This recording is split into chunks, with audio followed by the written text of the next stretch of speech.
स्वागत है आपका अपने यूट्यूब चैनल पर। आप सब कैसे हो? आप सब बहुत अच्छे होंगे।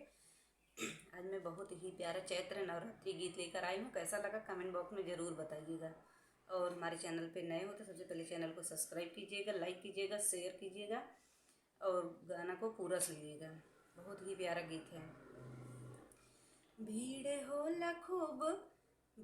होला खूब माई दरबार में, चैतिया कुआर में ना।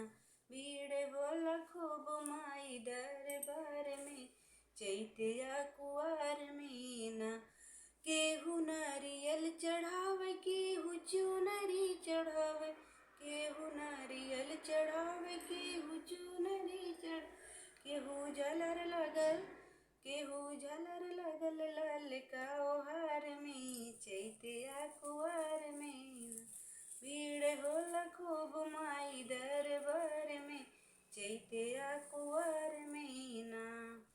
केहू अलख जगावे, केहू ध्यान लगावे, केहू अलख जग, केहू ध्यान लगावे, केहू मगन बाटे, केहू मगन बाटे माई के सिंगार में, चैतिया कुआर में। केहू मगन बाटे माई दरबार में, चैतिया कुआर में। भीड़ होला खूब माई दरबार में, चैतिया कुआर में ना।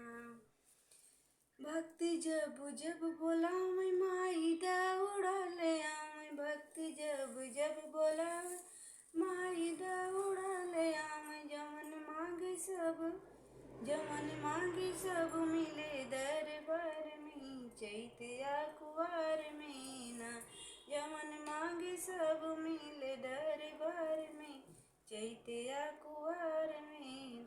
भीड़ होला खूब माई दरबार में, चैतिया कुआर में ना। जय माता दी।